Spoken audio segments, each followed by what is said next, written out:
حور جس نے اپنے بھائی کو بچانے کی خاطر اپنی زندگی کی سب سے بڑی غلطی کر دی۔ اس نے اپنے والد حارث کو یہ بتانا تک گوارا نہیں کیا کہ وہ اپنے بھائی دانی کے پیچھے پولیس اسٹیشن جا رہی ہے، کیونکہ اسے معلوم ہوا ہے کہ اس کے بھائی نے کوئی ایسی حرکت کی ہے جس کی وجہ سے وہ پکا جیل کے اندر ہو سکتا ہے۔ ڈرامے کی نیکسٹ ایپیسوڈ میں آپ لوگ دیکھیں گے کہ کس طرح سے داور دانی کو پکڑ کے گھسیٹتا ہوا جیل کے اندر لے کر جاتا ہے اور کہتا ہے کہ تمہیں معلوم بھی ہے کہ تم نے کس کا قتل کیا ہے۔ وہ بھائی نہیں، بیٹا تھا میرا، اپنے بیٹوں سے بھی بڑھ کر پالا تھا میں نے اس کو، اور تم نے اس کو ہی قتل کر دیا۔ داور دانی کو جھنجھوڑ رہا ہوتا ہے اور اپنا غصہ نکال رہا ہوتا ہے کہ وہیں سے حور آ جاتی ہے اور اپنے بھائی کو بچانے کی کوشش کرتی ہے اور کہتی ہے کہ نہیں، میرے بھائی نے ایسا کچھ نہیں کیا، میرے بھائی کو چھوڑ دو۔ لیکن داور جو کہ اپنے بھائی کے قتل کی وجہ سے بے قابو ہوا ہوتا ہے، کہتا ہے کہ دل تو میرا کر رہا ہے کہ میں تمہیں اسی وقت زمین کے اندر گاڑ دوں، لیکن میں تمہیں ایک بات بتاتا چلوں کہ تمہیں پھانسی کے تختے تک تو میں پہنچا کر ہی رہوں گا، اور یہ میرا وعدہ ہے۔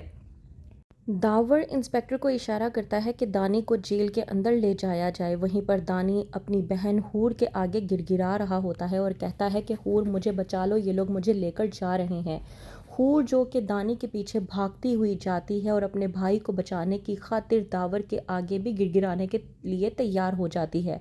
وہیں پر دوسری طرف حور کی دادی کو جب معلوم ہوتا ہے کہ حور گھر پر موجود نہیں ہے تو وہ اپنے بیٹے حارث اور حور کے نانا کو بلواتی ہے اور بتاتی ہے کہ حور گھر پر موجود نہیں ہے۔ بس میں اتنا ہی کہوں گی کہ خاموشی اختیار کیے رکھو، اگر کوئی حور کے بارے میں پوچھتا ہے تو کسی کو کچھ بھی بتانے کی ضرورت نہیں۔ ظاہر سی بات ہے، حور سامنے آئے گی تو وہ ایک الگ بات ہو جائے گی، لیکن جب حور کسی کو دکھائی نہیں دے گی تو خاموشی اختیار کرنا ہی بہتر ہوگا۔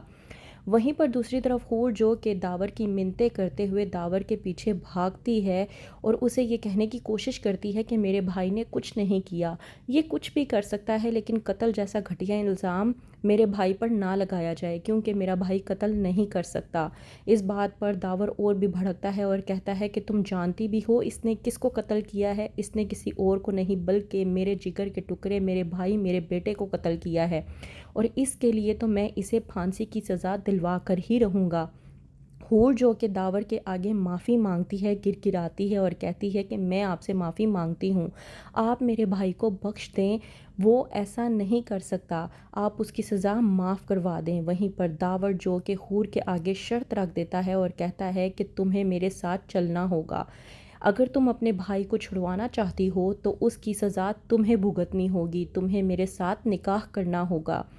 داور جب گھر چلا جاتا ہے تو وہیں پر پری جو کہ بے قابو ہوتی ہے اور کہتی ہے کہ میرا بھائی ایسے قتل نہیں ہو سکتا۔ وہیں پر پری اور ایمن اپنے بھائی شریس کے قتل کی وجہ سے بے حد افسردہ ہو جاتی ہیں اور غم زدہ ہوتی ہیں۔ کہتا ہے داور اپنی بہن پری اور ایمن سے کہ تم لوگ فکر نہ کرو، جس نے بھی میرے بھائی شریس کا قتل کیا ہے اس کی زندگی کو میں جہنم بنا دوں گا، اس کی زندگی کو میں اجیرن کر دوں گا، اسے میں پل پل ماروں گا، تم فکر نہ کرو، میں اپنے بھائی کی موت کو یوں رائیگاں نہیں جانے دوں گا۔ پری جو کہ پوچھتی ہے اپنے بھائی سے کہ وہ آخرکار کیا کرنا چاہتا ہے تو وہیں پر کہتا ہے کہ میں تمہیں بعد میں بتاؤں گا۔ وہیں پر دوسری طرف حارث اور عاصم پولیس اسٹیشن جاتے ہیں حور کی مسنگ رپورٹ لکھوانے کے لیے، جب پولیس والا کہتا ہے کہ ہو سکتا ہے کہ وہ یہ شادی نہ کرنا چاہتی ہو اس لیے بھاگ گئی ہو، لیکن عاصم کو یہ بات سمجھ میں نہیں آتی۔ عاصم کہتا ہے کہ یہ شادی حور کی مرضی کی ہو رہی ہے، اس کی پسند کی ہو رہی ہے، پھر وہ ایسا کیسے کر سکتی ہے، آپ ہماری مدد کریں۔ تو کیا ہوگا آگے، کس طرح سے حارث اور عاصم حور کو ڈھونڈیں گے اور کس طرح سے معلوم ہوگا کہ حور کو اس کے بھائی کی کیے کی سزا بھگتنی پڑ رہی ہے۔ کیا ہوگا آگے، مزید جاننے کے لیے دیکھتے رہیے ڈرامہ سیریل ایک لفظ زندگی۔